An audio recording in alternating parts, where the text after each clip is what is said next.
Doutor Adelino Isidro foi constituído assistente do Estado-Maior das Forças Armadas de São Tomé e Príncipe para esse julgamento? Para este, não. Eu sou advogado dos militares que impediram o golpe de Estado. E, portanto, como são projetos, são processos conexos, eu terei que acompanhar os dois julgamentos, porque haverá um segundo julgamento.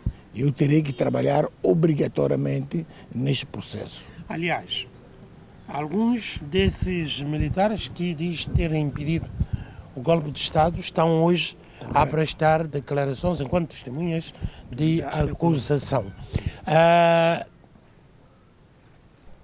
Mas qual é o posicionamento dos militares neste processo todo judicial que começou agora com o julgamento? Os militares têm sido vistos, interpretados pela sociedade de uma forma muito pejorativa depois de 25 de novembro. A imagem da própria instituição militar ficou rasurada, posso assim dizer, depois de 25 de novembro. A defesa, o assistente judicial, o que é que pode fazer para, depois desses julgamentos, a imagem dessa instituição e dos militares ser efetivamente reerguida? Não, nós temos consciência de que criou-se uma narrativa, uma opinião na praça pública de que os militares são culpados por todo esse processo, que os militares agiram com um certo excesso, que os militares cometeram um crime. Não. Os militares, pura e simplesmente, cumpriram uma função extraordinária. Os militares impediram um golpe de Estado. Os militares agiram no seu direito de impedir o golpe de Estado, de ofensa ao Estado de Direito, de ofensa aos órgãos de soberania, porque se os militares não agissem com toda a contundência que agiram, nós teríamos uma situação de exceção, porquanto que o golpe de Estado era dirigido contra o Presidente da República, contra o Primeiro-Ministro, contra o Ministro da Defesa, contra o chefe de Estado-Maior-General e contra muitos dirigentes do país. Mas isto só vai ficar provado aqui no julgamento. Correto. Aqui neste e no outro julgamento, que nós esperamos, eu tenho certeza que a narrativa que existe contra os militares será mudada obrigatoriamente, porque os militares são santomenses. São filhos de santomenses e, portanto, os militares jamais atuariam contra a sociedade.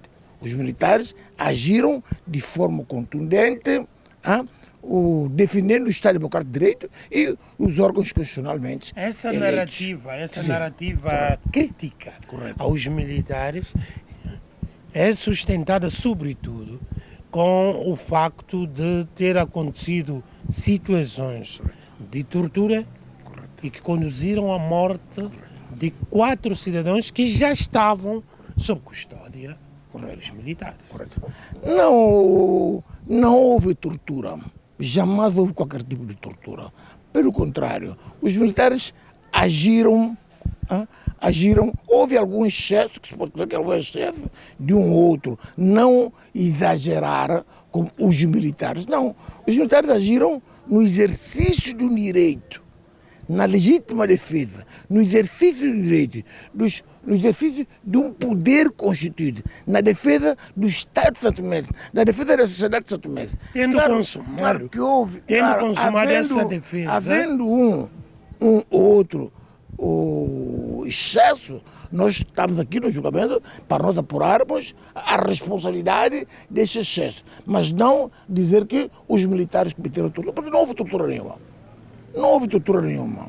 O que houve é um ou outro que cometeu um excesso que as Forças Armadas, no momento próprio, lutaram para esclarecer os factos e poderá ser as suas responsabilizadas por um ou outro excesso. Não porque foi a intenção dos militares matarem pessoas. Pois não.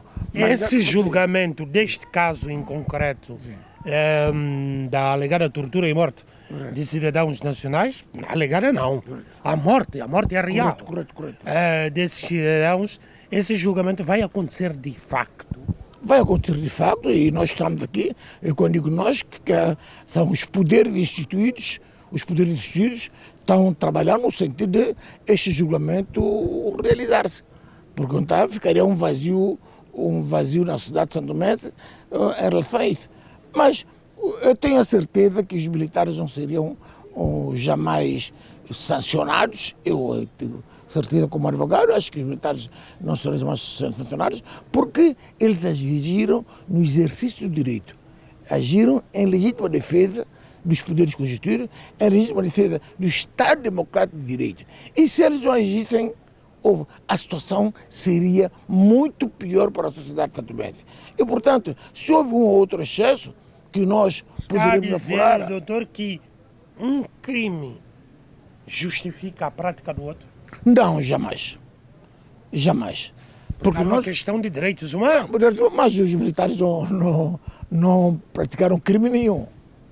A questão foi na circunstância... São acusados. Correto. Mas pelo Ministério Público. Os militares agiram na circunstância de um golpe de Estado. E todos nós sabemos o que é golpe de Estado. Não vale a pena brincar com coisas sérias. Uma tentativa. Agora, uma tentativa. Agora, se os militares não agissem, haveria um golpe de Estado. Haveria um golpe de Estado. Todos nós estamos conscientes, claro que algumas coisas aqui inventou, mas está aqui demonstrado a participação de muitas pessoas, tanto civis como militares, nessa questão da tentativa de golpe de Estado. E, portanto, os militares agiram na defesa do Estado de Direito. E aí deles se não agissem. Eles cumpriram um dever legal. E se não o fizessem, a situação do país seria pior. Não morreriam 4 pessoas, mas poderiam morrer 30, 45 pessoas. Porque a orientação que cada um dos militares tinham nessa operação é para neutralizar todo e qualquer obstáculo.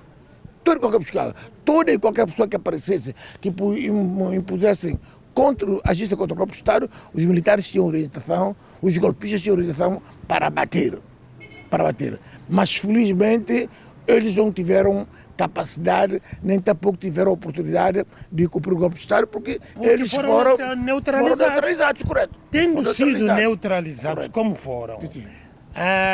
Acha que justificava aquele excesso que disse acontecer e levar à morte a 4 pessoas? Essa realidade que talvez tenha chocado a sociedade de São Tomé. Mas eles agiram pura e simplesmente, as pessoas morreram em circunstância de um golpe de Estado.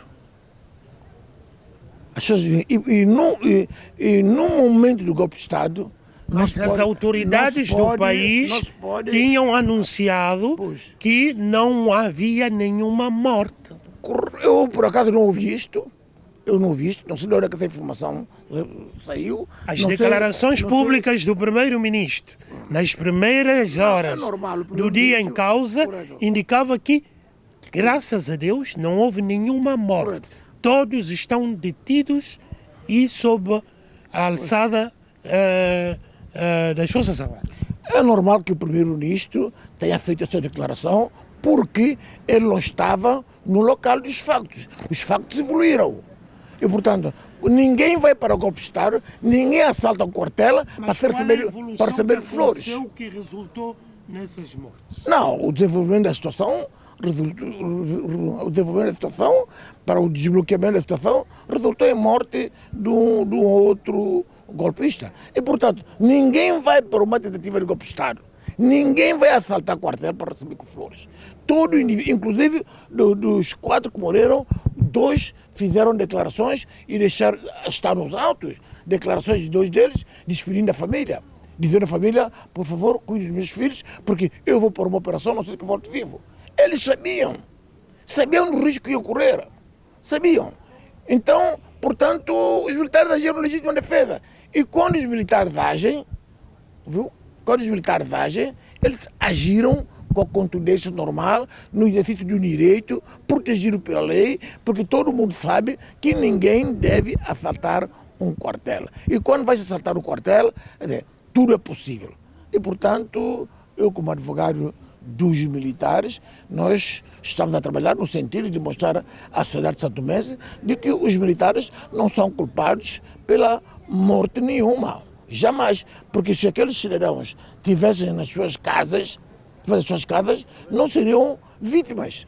Não seriam vítimas. Porque em alguém que recebe dinheiro para matar pessoas, ele sabe que ele também, a todo qualquer momento, pode correr risco de morte. Inclusive, fazendo despedir dos familiares, escrevendo cartas despedindo dos familiares, pondo em causa o Estado Democrático de Direito, ele sabia que tudo era possível. E, portanto, os militares agiram no exercício do direito, na defesa do Estado Democrático de Direito e dos poderes instituídos.